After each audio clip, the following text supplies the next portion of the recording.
1, 2. Simkin. Who hates Simkin? She hates Simkin. He hates Simkin. I hate Simkin.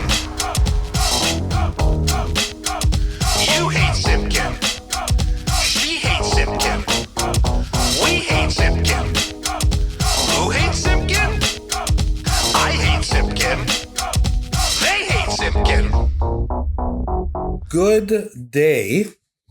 This is Jonathan Simkin. I am the president of 604 Records. And this is I Hate Simkin, which is subtitled. I'm still playing with the subtitles, but right now my subtitle is My Experience as an Outsider in the Music Business. That's kind of the theme of this. And this had to be my first guest because the podcast is called I Hate Simkin. And my first guest actually coined the phrase. I doubt I coined the phrase, but I might have immortalized it to you. Trademarked it. He trademarked it. He made it into a thing. And that guest is the bass player for the band Nickelback, Michael Douglas Henry Kroeger. Yes, sir. Happy to be here. This is super fun. I've been looking forward to this for a while. Oh, good. I was really hoping we could do it in person so I could give you noogies live while the tape's rolling, but I guess not to be. Yeah, you can give me virtual noogies if there's such a thing. I had a podcast during the pandemic with Dallas Smith, who you're friends with also. Yes. And that was fun. We had a gas. I think we both just kind of burnt out on it. And, the pandemic was such a, I don't know, everything that sort of happened just in the pandemic kind of occupies some strange sort of place in my brain. But hopefully we're going to get that going again next year. But I decided to do a solo one. That really is sort of the theme, is just sort of my life in the music business and talking to people who've been a part of it. And of course, you've been a huge part of it. But like I said, and this is probably where we should start, I Hate Simkin. Yes. Originates really from a T-shirt. Yes. That you used to wear at the Much Music Video Awards when the Much Music Video Awards were a big deal. Yeah. I had that shirt made especially for that event to celebrate you in the way that you love to be celebrated. Well, that's interesting. Is that, you think I like to be celebrated as someone being hated? Is that like a Simkin thing, or maybe that's just a general Jew thing, the self-deprecating Jew thing? I can't speak to the Jew thing, but I can speak to the Simkin thing, and I think you do love it. I think I used to love it more than I do now. Probably. It's interesting to me because, that was part of the inspiration for the podcast was why am I polarizing in the business? And not that it's a podcast about me. To me, that question is sort of a launching point for other things in the business. But, would you agree? You and I have been working together, Jesus Christ, like almost 30 years, I think. Do you think that's a fair statement? I'm a bit of a polarizing character in the business? Well, yeah, clearly you're a polarizing character in the business. You're a polarizing character. Let's just leave it at that. We can simplify that statement right down. But I think that not everybody's ready for the unvarnished Simkin truth. Well, but you got to be careful these days, man. We talk about that sometimes, Nickelback, is a band that's been sort of famously vilified. And I've had a couple of those moments myself. Sure. The thing about all this is it's like a lot of things in life that it's only as real as you make it. If you really care what people think and say, this is very, very, these are very big deals. This is a very, big thing about, don't say that because people will comment on Twitter or something. I don't have any left to give, Jonathan. I just don't. Yeah. I've had at least one moment like that where, I was very publicly kind of vilified about a joke I made on Twitter. And right. There's part of me that doesn't give a about what the reaction was because, the reactions were based on not understanding even what the comment was about. That was the thing that hurt so much that, and I learned a very valuable lesson, which is there's no context on Twitter. No. You make a comment about something that happened, but if you don't have the context to it, then it just looks like an comments. So rightfully so, I got I got pummeled publicly for 72 hours and then it was over. But still, you go through that once. And I mean, I remember at the time it was scary because it's like, I have artists who rely on me. I have staff who rely on me. Is my company going to go under because I made a mistake and said something stupid? Which I remember that too, Jonathan. I remember hearing about it and I remember thinking, no one gives a because as Dave Chappelle would say, Twitter's not a real place. Yeah. You know what, man? Again, it's only as dangerous as you let it be. It only matters as much as you let it matter. I can't take seriously the comments of anonymous ever again. I just can't do it. Yeah, I know. And again, Nickelback certainly has had to live through its share of that kind of and seemed to have worked out okay. It seems to have worked out great. And I mean, whenever anybody says something to me about it, like, why does everybody hate Nickelback? I say, well, I think they're the biggest selling band of the last 25 years. So, I don't think everybody hates them. Like, but let's talk about hate though, Jonathan. Yes. Hate. That's like first world hate. It's like, I'll have to change the radio station again. Like, they don't hate. Hate is like you want to like literally kill or destroy something. And maybe in somebody's deepest hearts of hearts out there, maybe they would like to kill or destroy us. But for the most part, it's just people going, nah, I don't like it. It's not like, again, this is a word. This is a word that has become kind of like, a much more edged weapon than it used to be or actually is. The word hate regarding social media and online presence. Hate. It's not hate. Hate is sticking a knife in somebody's brainstem. Hate is racism where you're treating human beings like subhuman animals. This is hate. What we're talking about right here is like peccadillos of a bored society. Everything's so public now that that just changes the nature of the whole thing. Everything is, there is no real private life, especially if you're in the entertainment business and, whatever, boo-hoo-hoo, per me. But poor Jonathan. Yeah. Love it. Well, that I sometimes think you like the attention. You like the attention, negative or positive. Usually negative better. Again, I think that was more true years ago. I think I've mellowed out, I think, as I've gotten old. I just feel like, something about having kids and something, I don't know, you just sort of come to a different spot with it all. And it doesn't all feel as tied into my ego anymore. I just don't. I mean, Jesus, I don't have to tell you. I mean, God, how many times did my ego kind of explode all over you and all over the band? And, I mean, I'm just thinking, I'm not going to mention a name, but I'm just thinking there's a lawyer that who, ironically, I even was the one who recommended this lawyer. As I remember, correct, right? I mean, I'm the one who said, hey, we need somebody. Yeah, it was me 100% because it came through my accountant. And I was you've been exploding on us for years. And that's kind of like, it sounds like a quote from like a blog about a porn director or something. You've been exploding on us just repeatedly, John. I like it as a tagline. Simkin, exploding on you for years. But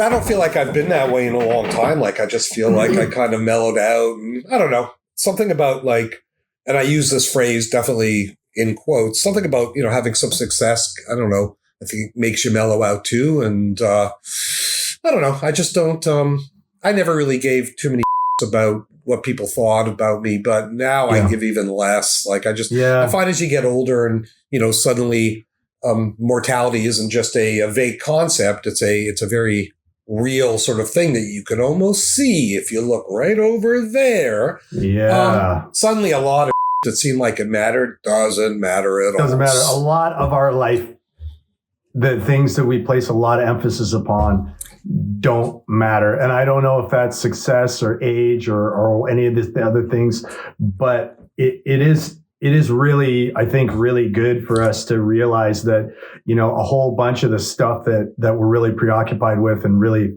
focused upon as important, it is just simply immaterial. Like it couldn't matter less. It doesn't mean anything. And we got to let go of this stuff. We got to release this stuff, man. Yeah. Well, like I say, I feel like I'm getting there. I feel like I'm much closer to that goal than I was before. And yeah, but it's funny. Like there were two things that inspired the name of this podcast. One was your shirt. Yes.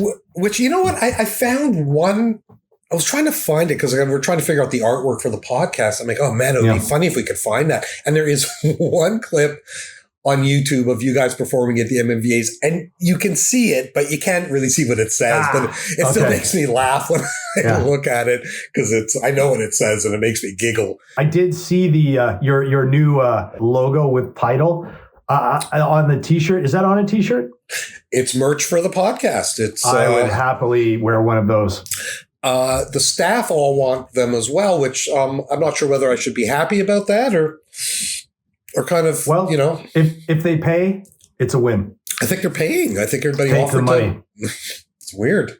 Take the money, Jonathan. Yeah, that's one thing I've learned from, a different lawyer. Yeah. I know.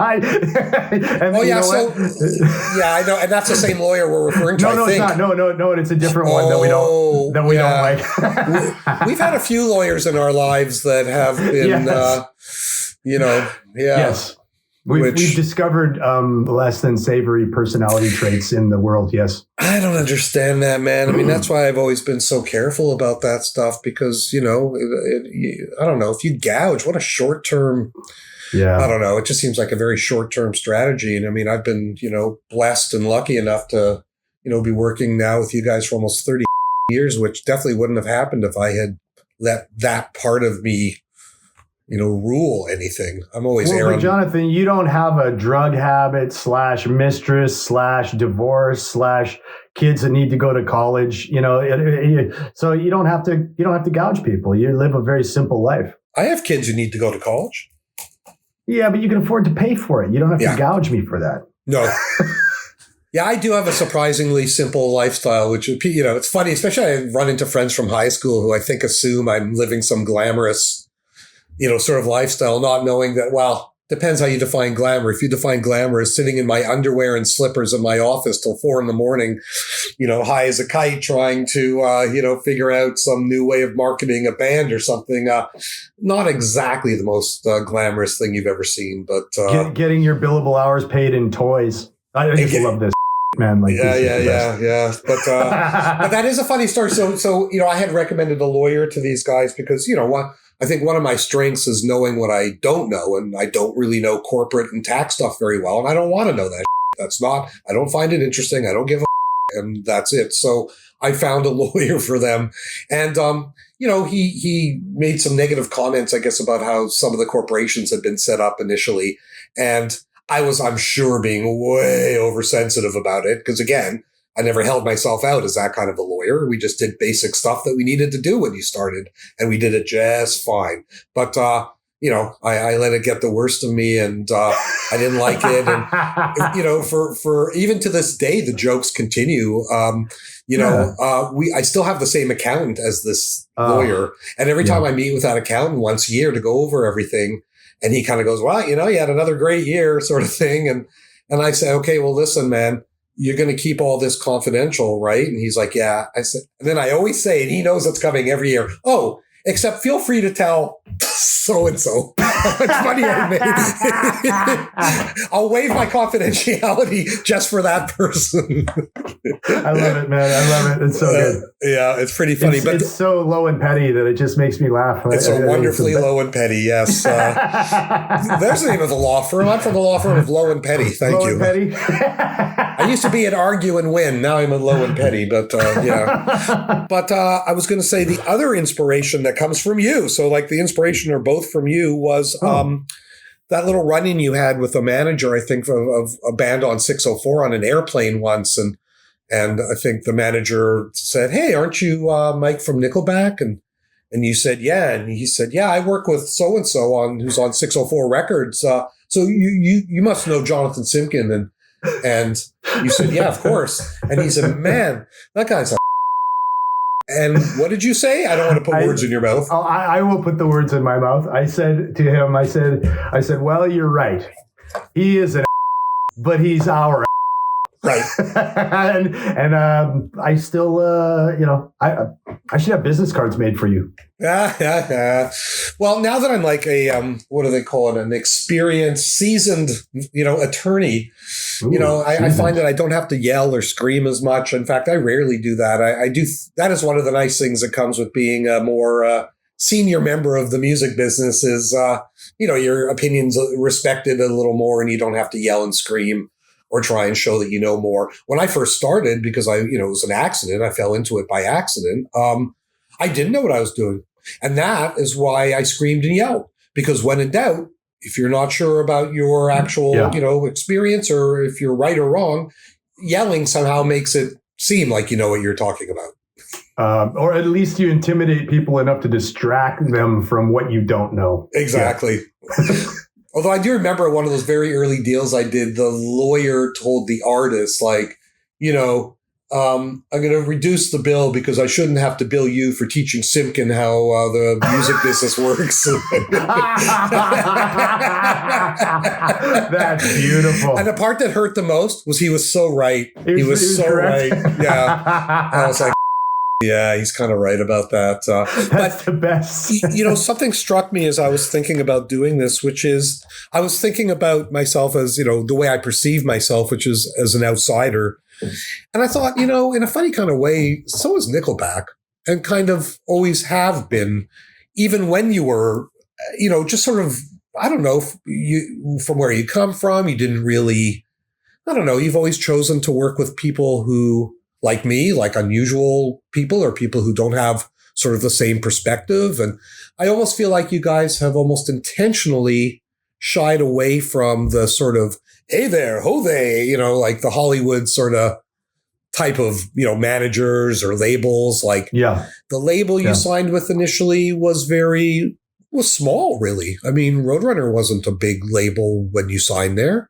No, not at all. No. They were my favorite label. They had all the metal bands that I liked. I was a fan of Roadrunner Records more than I was of a lot of the artists whose albums I bought. I would look for their imprint on an album, and then I would buy it. If it was by Roadrunner, I don't know if I ever told Case or any of the people at Roadrunner this, but I used to go to the record store back when people paid money, and there was actual physical, albums, whether in CD form or whatever. But I remember going to them and seeing because I'm really big into metal, and I would see a metal cover and I would flip it over to see if it was a Roadrunner artist before I would buy it.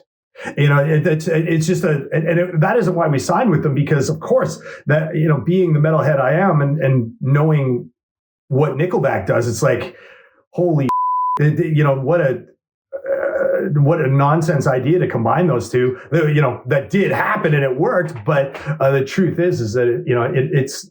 I never thought, I just love this new Soulfly album. I wish my band could be on Roadrunner. Like, there's just no way. But then we did it, and it was completely out of left field for everybody, including a lot of the artists that were on Roadrunner Records. Some of them didn't like it, probably still don't like it, and that's okay. But they were also people like you, and other people we've associated with in the past, and that we're associating with currently, that are off the path, like you're saying, they're not the normal,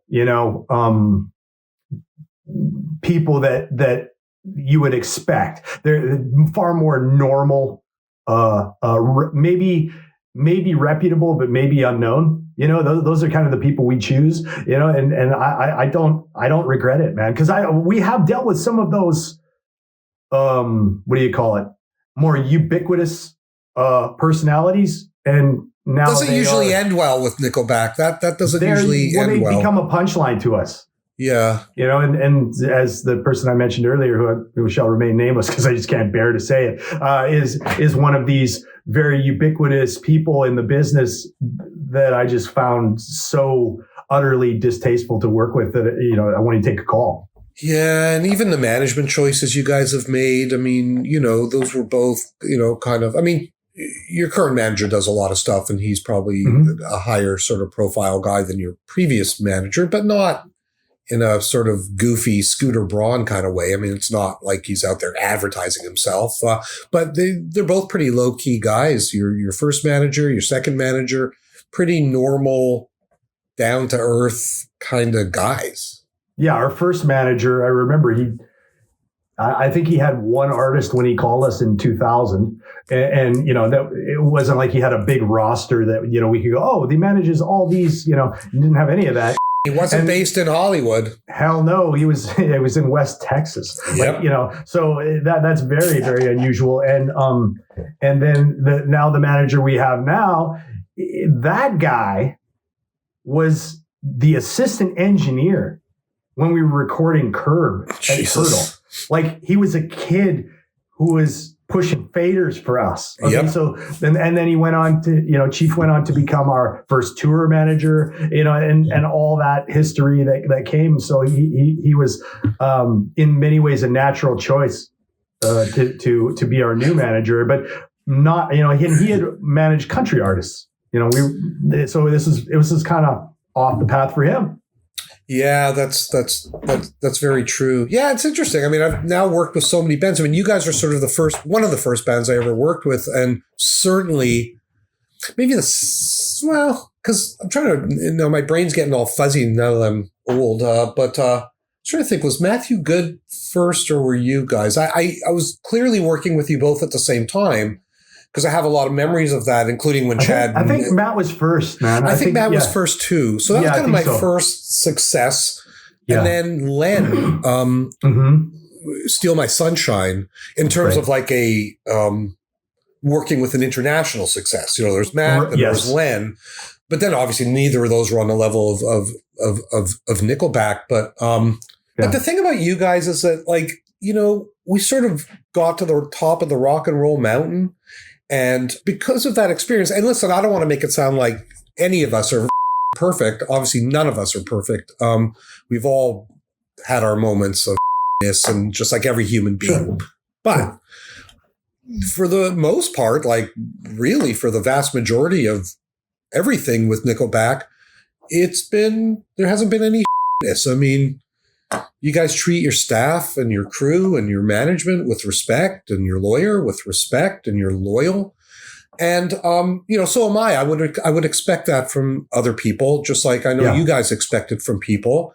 But boy, it turns out that's not the norm in the music business. Holy it is not. And the thing is, it's been, mostly good. But the one part of that that's been a bit of a negative is, I have a low tolerance for man. Like, I have such a low tolerance.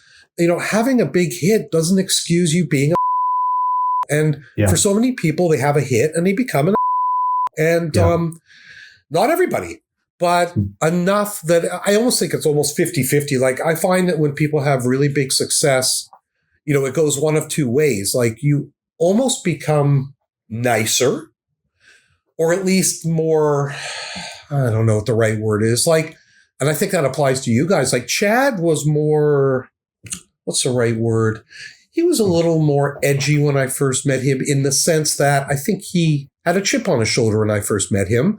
And, when you have that success, you can kind of go, all right, like, okay.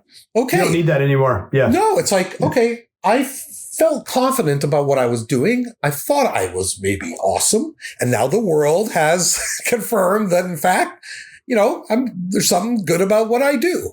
I can relax a little bit now. And you almost become more chilled out and a little more like, like with you guys, it's never felt, I don't know, there's never really been, I'm trying to think of one. Was there like some moment where you guys were horrible? No, I mean, there really hasn't been one. But boy, because that's not the experience usually.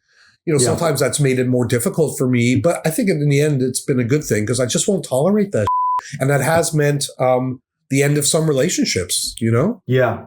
I feel like the industry has kind of changed in the last 20 years that we've been doing this too. That in the beginning, I think there was this kind of, I don't know if the word is acceptance or if it's sort of permission or whatever, but, for the screamy manager guy, pounding the desk and screaming into the speakerphone and throwing around and intimidating people. that just don't watch anymore. People would, people just aren't scared of that anymore. And they shouldn't be. They never should have been. They like Twitter. It's not real. That's screaminess and like you're a human being and you're yelling in my face. Now's the part where I break your jaw. Like, or whatever, you know what I mean? Like, it doesn't seem to be like a part of the business anymore, because it just seems like people, like what you're saying, you just won't tolerate being treated this way anymore. Yeah. And I think the structure of the business has changed as well, because, when we were first in it, when we, did the Roadrunner deal and everything, it was very much a major label controlled world. They were the gatekeepers. For the most part, they were really the only gatekeeper. Yes. And so those managers who had a good relationship with a label, were kind of part of it was almost like our I mean, it's going to sound, I know what you're saying. Go ahead. I know what you're saying. Almost like the mafia. Almost yeah, it is. Like it is. the mafia. And I don't mean that they were, I don't mean that in the worst sense. Nobody was killing anyone, I don't think. But, at least they were the gatekeepers. They had the relationships with the stores. And remember, that was everything then, CDs and vinyl. That was they had those retail relationships. Yeah. They had, they controlled the CD manufacturing plants, at least a lot of them. They had the relationships with radio. They had everything. If you didn't have a major label backing you up, I remember like when the Bare Naked Ladies record did so well, the reason that was such a revelation was that it was independent. And they were one of the first independent bands in Canada to have, like, I think, a gold record and do it all themselves. They even started their own distribution company, Page Distribution as a result of all that. Yeah. But for the most part, it was, the gatekeepers. And you had those cigar chomping managers who were golf buddies with, the heads of the label. And it just kind of worked that way. Our man, Brad Brusa, uses the term liberally in regards to this sort of phenomenon. He uses the word omerta, which because it very much was an omerta, and it still is in some ways, which I just happened to look it up, what omerta means. And it's a code of silence. As practiced by the mafia, a code of silence about criminal activity and a refusal to give evidence to authorities. Now, you couldn't say it better than an omerta, because the managers, the labels, all working together, and who's the victim? Us. The artist is the one that they're not telling, right? Neither side is telling the artist what's going on, and they're both profiting from what we don't know, and some of that has come off and some of it continues to this day. That's not all managers. I just as a qualifier, that even back then, I don't think that was all managers, because there were definitely those managers who were considered pause for context. Jonathan's a manager. No, I'm talking even before me. I'm talking like, the early years of Irving Azoff, takes over the Eagles, and the first thing he does is sue everybody. Right. Yeah. But there were definitely managers who were a little too palsy-wowsy with the major label guys. And that always made me super uncomfortable. And I had to deal with that a fair bit early in my career. And I always felt as a lawyer, and I think this is why I probably did well early in my career, was I saw that. I knew that I might be the only person actually looking after this band. Right. And I was not just conscious of that. That meant a lot to me. It was like, I need to watch out for these guys, because I don't know if the other people who are supposed to be watching out for them are actually watching out for them. And I was probably overly paranoid about it. And you know what? You probably were too. I think you and I both have a tendency to, but I think that served us well in a lot of ways, because half the time, at least, we were right. Well, how does that saying go? It's only paranoia if everybody isn't out to get you. Right. And there's times in your life, especially in this business, where they might not be singling you out to get you, but they want to take advantage of you. Definitely. Absolutely. So, you can call it paranoia if you want to, but I would call it a heightened sense of awareness and reality. Yeah. And I guess that's why it's hard to explain to people why, relationships can be so tight. And I think it's because when you have had a relationship with someone, when there wasn't money involved, when it wasn't about getting paid, when it was just about belief or love or friendship or whatever that's a different relationship. Yeah. And it's nobody's fault. I mean, when somebody starts to earn a bunch of money or to become famous, it's natural that attracts. Sure. You guys are just rare that you didn't really seem to give a shit. It was just like a distraction to you. Yeah. It's like, more than anything. Yeah. Already got a lawyer. Thanks. Already got a manager. Thanks. Like that was it. And we would just focus on what we were doing, So right. do you ever do you find it hard to believe how successful Nickelback has been? And like, I'll tell you the moment that really struck me recently was when Ryan Reynolds was inducting you into the Hall of Fame. And I think the stat is the 11th biggest selling musical act in history. I was watching at home because, as you know, I enjoy award shows about as much as I enjoy a punch in the face. But you enjoy them as much as I do. Yeah, but you had to go. We talked about that too. Yeah, we did. But when he said that, and I was watching at home with my wife and my kids, and I was like, Jesus Christ! Like, is that true? Is that true? I think it is true. Jesus. I don't think he said rock act. I think he said 11th biggest selling musical act in history. I think that's what he said. And I don't, when I meet people and they ask me what I do, because, I live in Los Angeles. So I'm a little bit outside of the epicenter of Nickelback. And when people ask me what I do, and I just say, "Oh, I'm in a rock and roll group," and being LA, everybody's like, "Oh, is it a group I might have heard of?" Because there's a lot of rock groups here, and I say, "Well, I don't know, maybe you might have heard of us." And what's your band called? And it's like, "Well, we're a band from Vancouver called Nickelback," and people. The spectrum is generally like, "Oh yeah, I've heard of you," or you don't humble brag me, of course I know who Nickelback is. You're being ridiculous. And I'm just like, no, honestly, I don't presume that people know this. And living in Hawaii for 12 years during the heyday was very helpful, because in Hawaii, I would routinely tell people the name of the band and they'd be like, yeah, never heard of you. Do you guys play the hotels? Yeah. Do you play down by the beach? You do play ukulele, or, they didn't know anything. They didn't care either. And I love that about living in Hawaii. But I doubt that I have ever seriously thought about it. Like thought about how good we, whatever. I don't think about, and when I go to those award shows, I think that's why I don't like them. Is because there's so much focus on, oh, you did this, you did this, you did this, this is good, and this number is big, and whatever. I don't think I want to hear it. Yeah, it just struck me in the moment, I think, and I think, I'm so cynical, but boy, that moment really just kind of went, holy, and again, acknowledging we're not curing cancer here, to have impacted people that much and to have, had that many people, be so touched or moved or into the music that they spent their money on it. That's a hell of a thing. That's really kind of pretty amazing. And what's that expression about seeing the forest through the trees? Like, I think just because I've been in the middle of Nickelback for so long, I never sort of went, hey, where do we rank on the, the biggest selling artists of all time? And I also, on some level, don't give a but to hear it was like, okay, wow. How interesting. Plus, I keep meaning to get that list, because I got to assume some of those are either people who are dead or people who are not actively making music anymore. We got to get top 10 on this, man.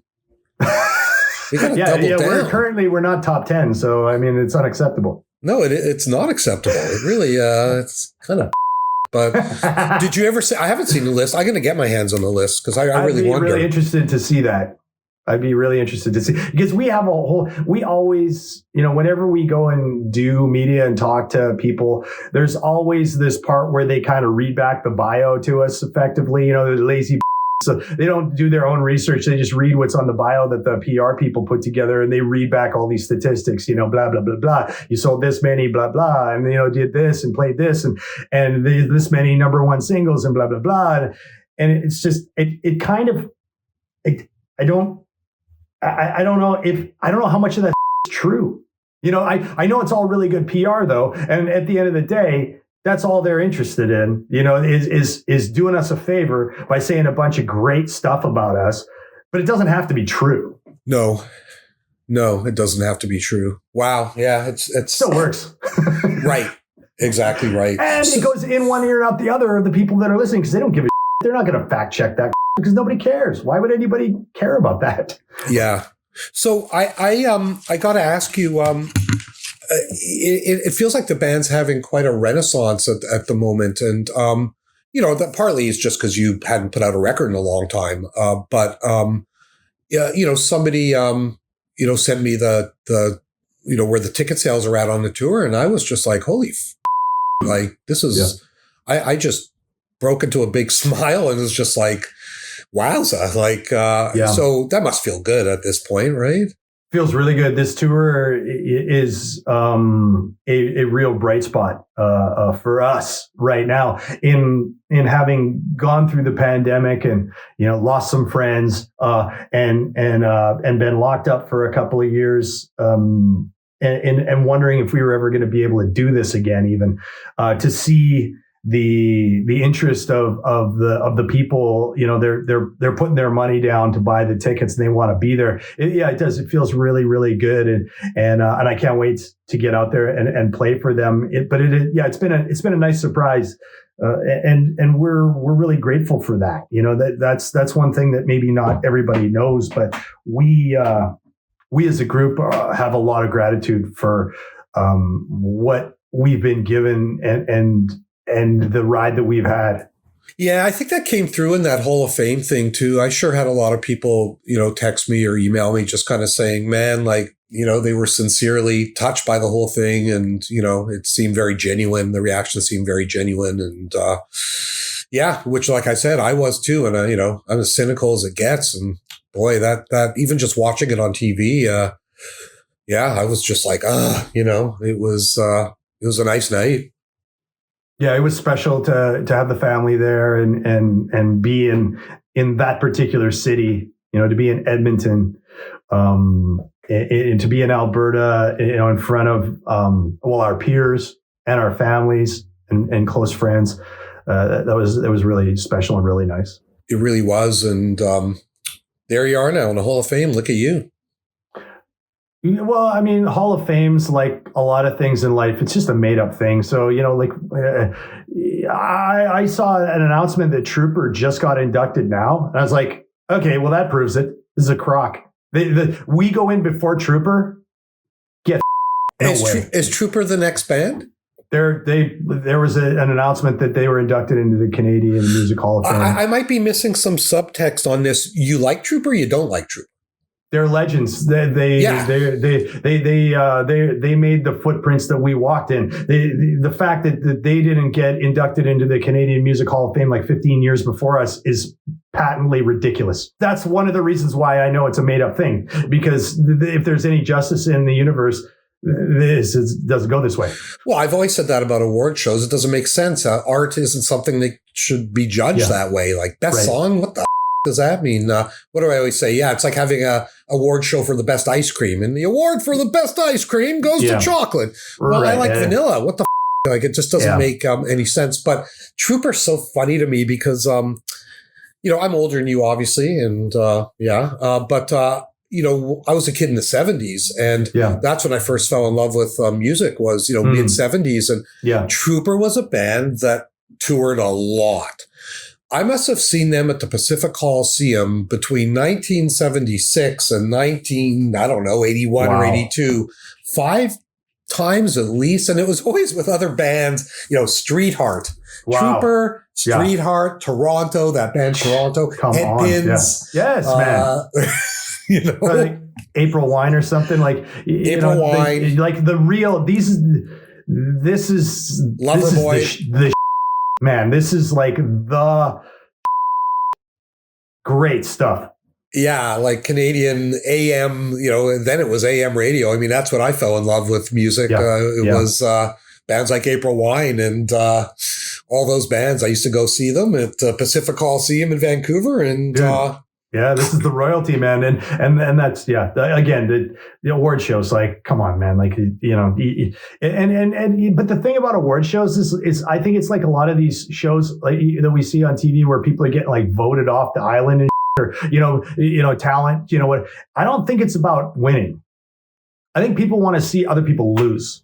Ugh. You know, and you know what? That's obviously, like, look at Survivor, so successful. You think it was successful because everybody's pulling for that one last person? No, they were there to see those people get their asses kicked out every episode. Yeah. We're Romans, man. We want to see people hurt. You know, I don't like it. Well, that kind of goes in line with, you know, because I know you get this question a lot, and God knows I get it a lot. It seems like I get it at least once a week. And that's that thing I said earlier. Why does everybody hate Nickelback? And I mean, you know, I've always said, like, in addition to what I said, which is, you know, they're the biggest selling band. You know, just like my theory on it is that people like to see people in pain. Yeah. People would rather support a band with a drug addict, drug addicted, you know, lead singer who's always in rehab. Right. You know, people like their rock stars tormented. I think there's something else to it, and you know what else, Jonathan? Like, not to cut you off, but another thing that I saw that you know, when we were coming up and we were in the beginning of our ride, we were on the road with that band 3 Doors Down. I'm sure you remember that. I do. We were on the road riding with those guys from when they were unheard of. Nobody knew who they were. And we were playing little tiny clubs in the United States with them. And then their song Kryptonite came out. And they went from playing little clubs to playing theaters to playing arenas. And we were on the tour with them watching this happen. And I remember watching them have one of the biggest songs in the world, by far the biggest songs in America and North America, you know, and watching them dominate the charts, selling music like crazy, and then them getting treated as though they didn't deserve it. They were treated like, okay, yeah, it's a good song, but these guys don't deserve this. These guys are not, you know, they were taken lightly, you know, and I always really hated that. I really thought it was lame, you know, that they had composed these songs, and yeah, maybe not every one of them is like Paganini, you know, maybe they're not all, it's not Dream Theater, you know, like maybe they're middling level musicians, and they're new, but to treat them like they don't deserve it is kind of, well, it's entirely. And I kind of feel like it's the same thing. Like, I think people saw Nickelback and they saw they heard the music and they liked the songs, and then they're like, yeah, but these guys, I don't know, you know, because we don't really, I mean, with the exception of Chad, we don't really have that star thing, you know, that star it factor thing. We're just kind of normal dudes that played hockey and stuff. You know what I mean? Like, we don't have any of that kind of window dressing. But that's what I mean. I think people see that and they don't like it. Like, I think they don't. It's true. No, they would rather you be all up or, you know, getting divorced and being in trouble, and, you know, and you know, it's like, I had a CBC interview last year about something one of the labels was doing, and for some reason the woman decided to get into the Nickelback topic. I think you were listening. I remember you sent it to me, or I listened to it. Yes, I remember this. Yeah, and I sort of had to push back on her, and she's because I said that. I said, you know, I think people like to see, you know, people in trouble and you know, their rock stars tormented, and she kind of scoffed at it. Like, oh, well, you know, really? That's what you think? And I think what I said, or if I didn't, it was what I was thinking, was like, well, why do you think TMZ is so popular? Yeah. Does TMZ feature, you know, celebrities who are happy? No, it always features celebrities who are in trouble. Kanye freaking out, Britney Spears melting down, et cetera, et cetera, et cetera. Yes. That's what draws the public. They don't want to see somebody being happy. They want to see somebody who they perceive as being sort of an untouchable, being human, and somehow that to them means being in trouble. Yeah, and being, you know, publicly flogged in the town square is what everybody wants. That's why Twitter is so much fun for people. Is you get to see people get up, you know, and it's being witnessed by everyone. You know, that's really great, right? Like, I you know, again, it's sort of like. It's the phenomenon of reveling in someone else's torment or failure or something, and I just can't do it. I just can't do it. Oh, what a depressing picture we're painting of the world. It's okay. We've always shared that. We've always shared that worldview. You and I have always presumed the worst about human nature. Human nature is just that. It is human nature. That's it. Yeah. Yeah, man, it's been, I don't know, what can I say? It's just, what a crazy, every so often I'll be thinking about stuff and I'll be like, did I actually meet Tom Cruise backstage at MTV with Nickelback? Oh yeah, I did.